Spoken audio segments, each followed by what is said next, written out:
I've always said I can't consider him the greatest shooter of all time because his resume is void of those moments that you normally have when you're of that ilk. Would you call Steph Curry the all-time greatest clutch shooter ever? No, I would not. You would not? No. He was so just upset about the pain that his brothers have been through. Then on his way to the shower, he punched the wall and then went in there. If I were in the locker room, I'd just say, Steph, it's the fourth quarter, 3-2, and he missed the wall. There you go. Oh.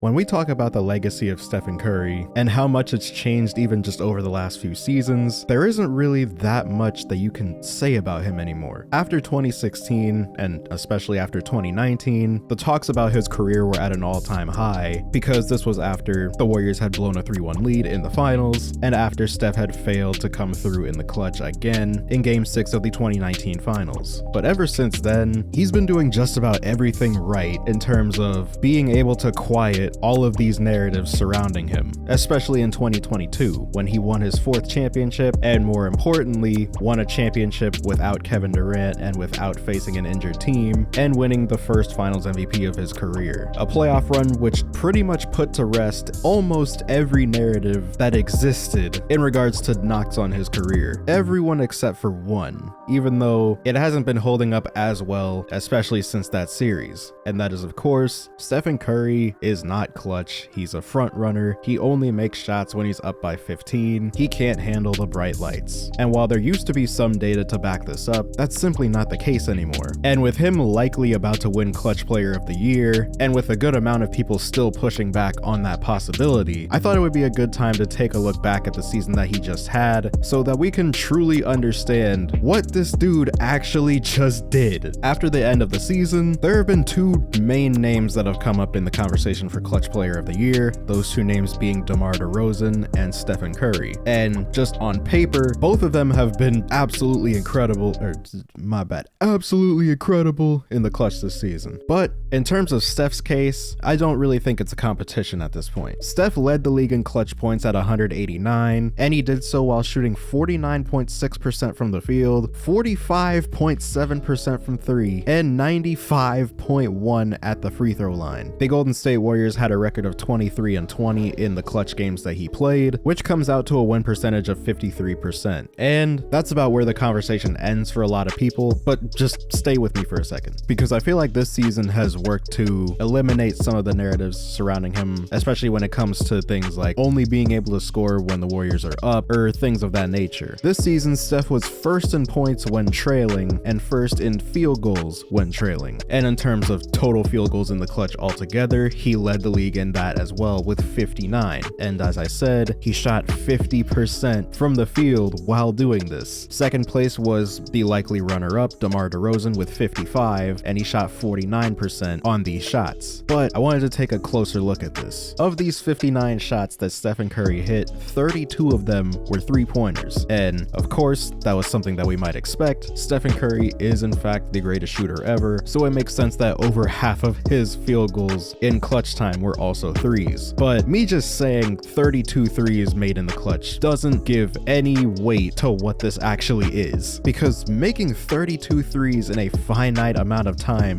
throughout the game is insane. But it's not just the threes, it was the efficiency that he did it on. Like I said, 46% from 3, 32 for 70. He had almost 30 more attempts than the next highest player, who was Damian Lillard with 44. But back to the 32 makes, not only does this lead all players, in fact it puts him 19 ahead of Buddy Hield, who was in second place. His 32 3-pointers made in clutch time this season was more than 17 entire teams. So I think we're starting to understand this a little bit better. But that's just all shots within a clutch situation, which the NBA.com again defines as the last 5 minutes of the fourth quarter or overtime with a score within 5 points. The clutchest shots are of course game tying and go ahead shots within this time frame. And this is actually one of the only stats in which DeMar DeRozan has an advantage over him. DeMar DeRozan made 20 game tying or go ahead shots in the last 5 minutes of the fourth quarter or overtime to Steph's 19. However, However, if we do look at later in the game, in the last minute of the fourth quarter and overtime in a clutch situation, Steph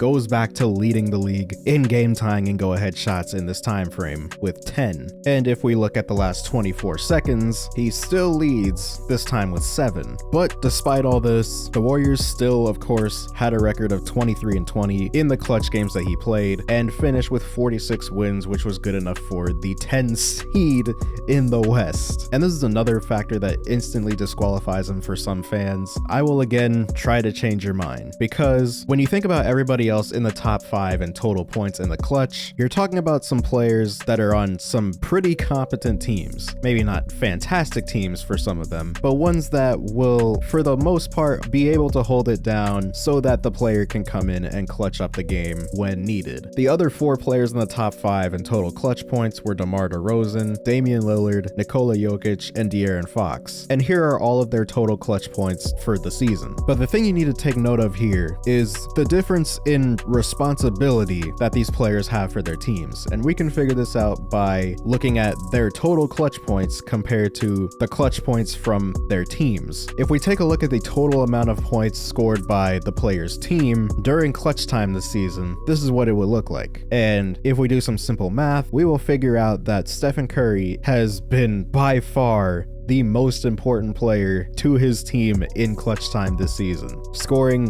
over 47% of the Warriors' total clutch points throughout the year. They have been relying on him this season like never before. But even after all of this, you still may not be convinced because of that 10 seed. He did all that and the Warriors are still the 10 seed. Would you give the MVP to a 10 seed? And while yes, I do understand where that argument comes from and I understand why people make it, but the thing to keep in mind with the Western Conference this season is that this might be the best Western Conference that I have ever seen in my entire life. When you take a look back at some other award winners of the past, I'm thinking specifically about Russell Westbrook in 2017 and Nikola Jokic in 2022, who led teams that didn't have exceptional records, but were still awarded the MVP because of the type of season that they were having. Russell Westbrook, 2017, first season after KD left, averaged a 32-point triple-double while leading the Thunder to 47 wins, which was good for 6th in the Western Conference, and he won MVP. Nikola Jokic, 2022,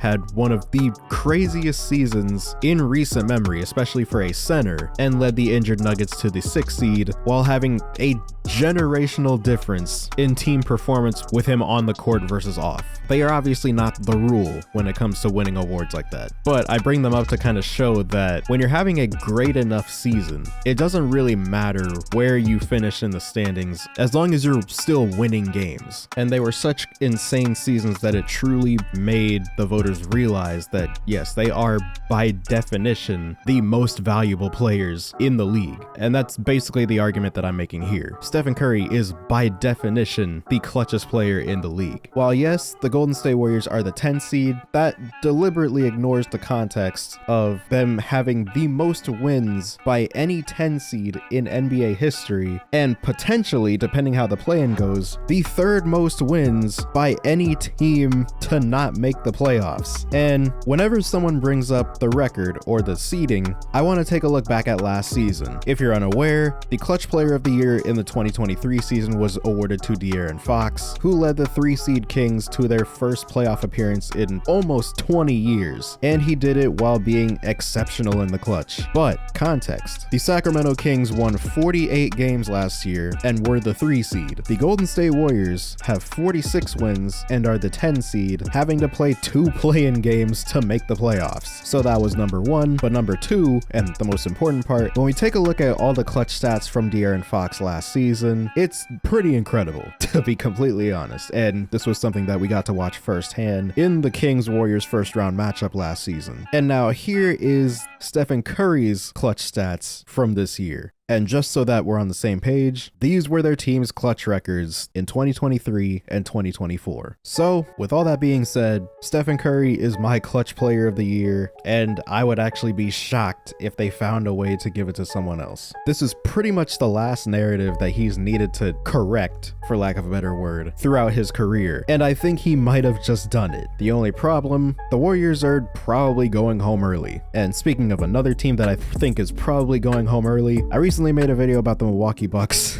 in their recent matchup with the New York Knicks and pointing out all of their problems throughout that second half, specifically their defense. So if that's something that you're interested in, you can watch that here. But with all that being said, I hope you guys enjoyed this video. Subscribe if you're new, hit the bell to be notified when I upload, comment down below what you want to see next, and as always, I'll see you guys in the next one.